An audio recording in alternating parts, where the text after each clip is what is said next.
This is another edition of my song remake series. Today I'm going to be remaking the song Artemas, I Like the Way You Kiss Me.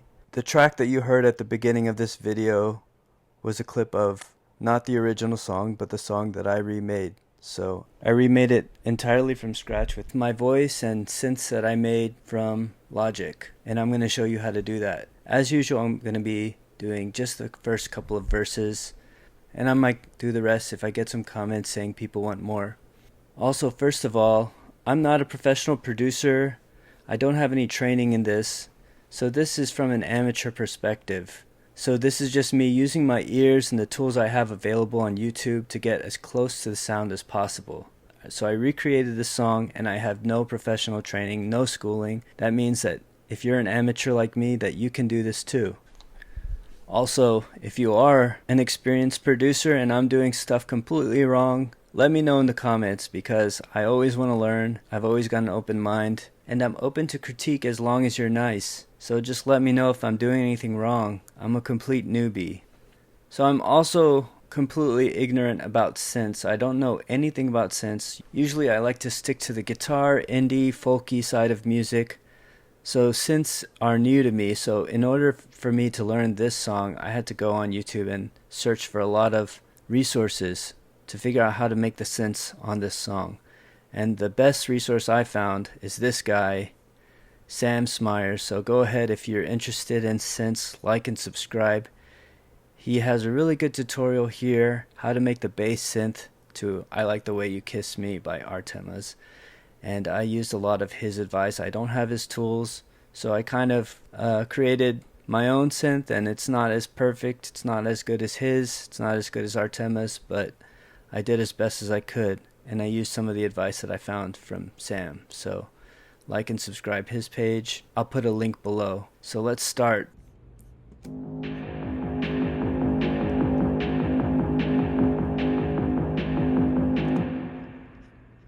And this is going to be for the very beginning of that song, where it feels like you're in some kind of warehouse and it's kind of fading in. So I had some volume kind of fade in here. And I used this kick called Dark Arts, and I put that in a Space Designer just to give it kind of that warehouse kind of atmosphere. And I did the same thing with the pad and the Roland. And I used a Roland TR-808 for the snare.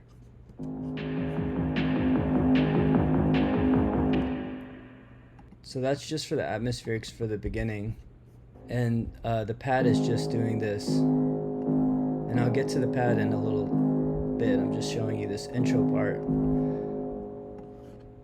The next part is I duplicated these instruments. I know you can do some trickiness with the bus to make it change context, but I don't know how to do that. So I just duplicated these instruments because the filtering changes for the next part. So here's the next part. Let me mute the vocals. So there's a sub bass here.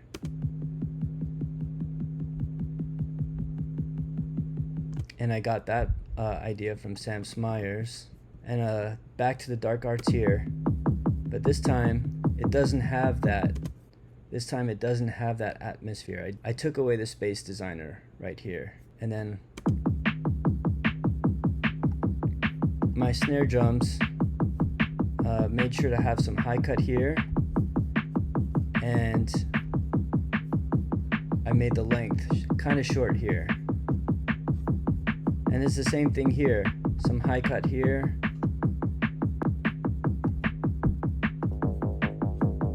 and for my pad I used Alchemy.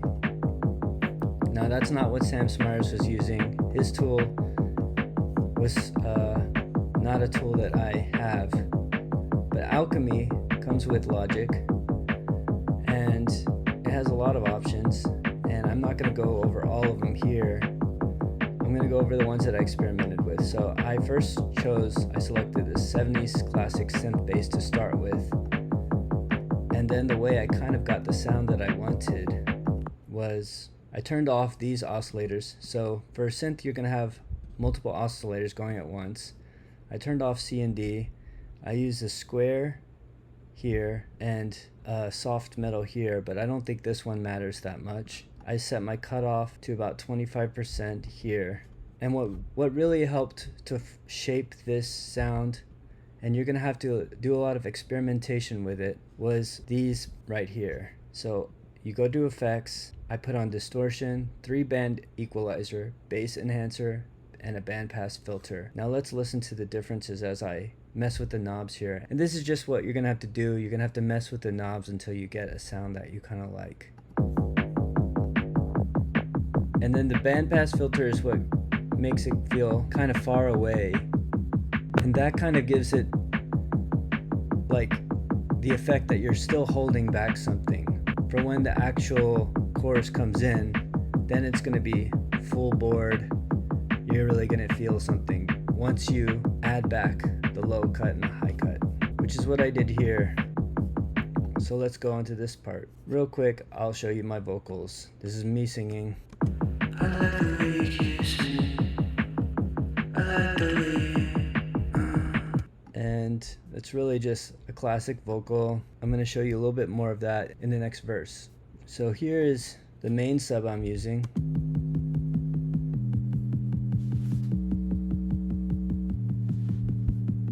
And here's the main pad I'm using.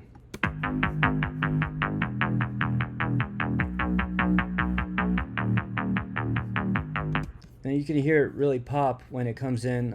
I'll show you the whole thing. As I was explaining about how you want to mess with the low cut to make you feel like you're holding back something, so when the verse comes in it really pops, and this is what it sounds like.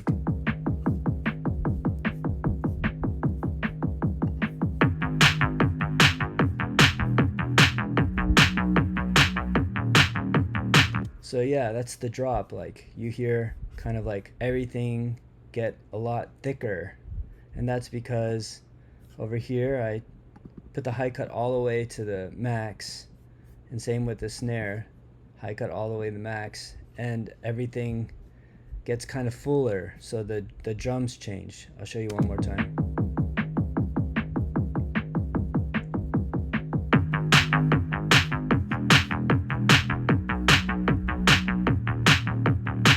So I got the sub, and let me just show you my anthem settings.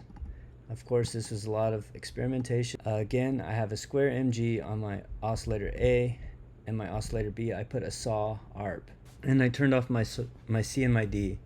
Again, I started with 70s classic synth bass as my default sound. I used my crossfade. Let me show you what this crossfade does. So you can see that it adds a more trebly vibe the more left you go. And the cutoff also.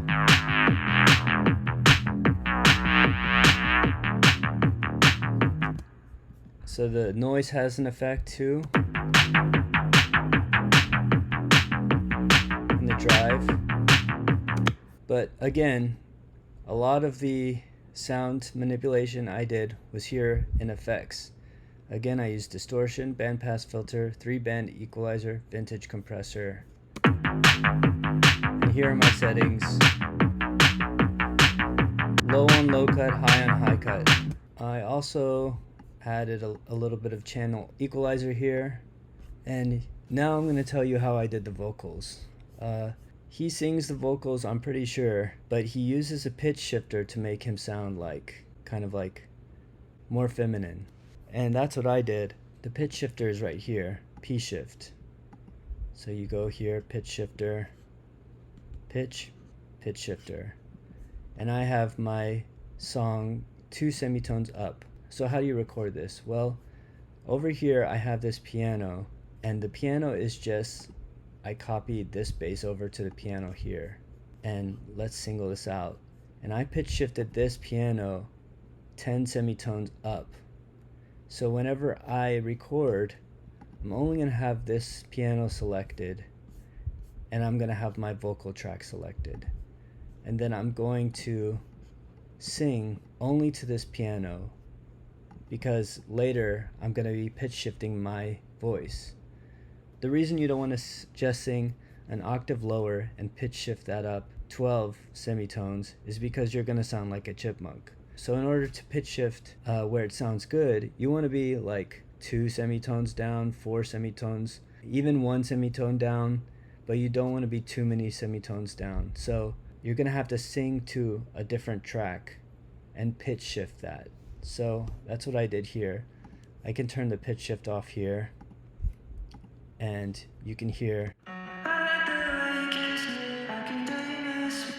Alright, that's a little embarrassing, but that's what it sounds like. So, but it will sound better when you pitch shift it.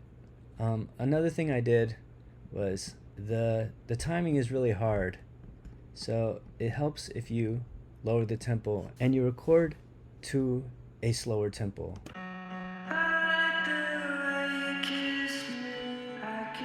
Yeah, so that's all you do there. You record to a slower tempo and then you go back up to 152 whenever you're ready. The last thing is you could hear that there was some auto-tune shenanigans happening in my recording, and that's kind of what I did. I took the best takes and I used flex pitch. You don't want to flex pitch too much because if you take away the vibrato too much, it's going to sound too robotic. So you want to keep some of that vibrato in, but for the most part, you're going to want to,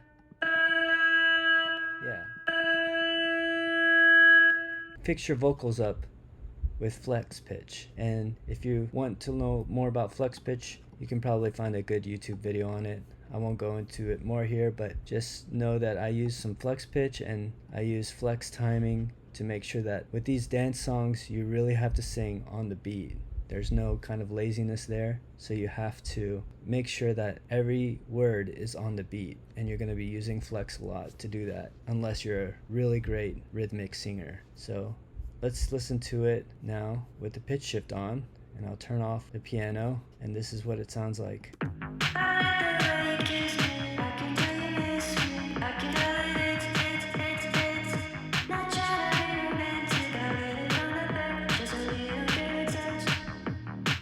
Okay, not perfect, but you can see how if you tweak it, it's gonna sound pretty good. So the final thing for the first verse is the guitar.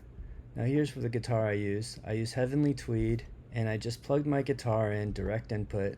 I turned everything all the way up. Gain, tone, reverb, put some echo, some mod here, and here's what it sounds like.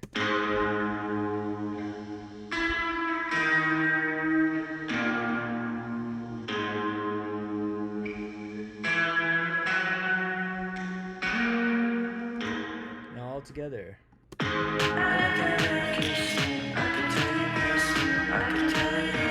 Oh yeah, so in the second time he sings this, he has a little bit of a low register going on in the background, very low. So the way you kiss me, I could tell you miss me, I could tell it hits. So I put that low in the background, so you just want to record a low register version of that in the back.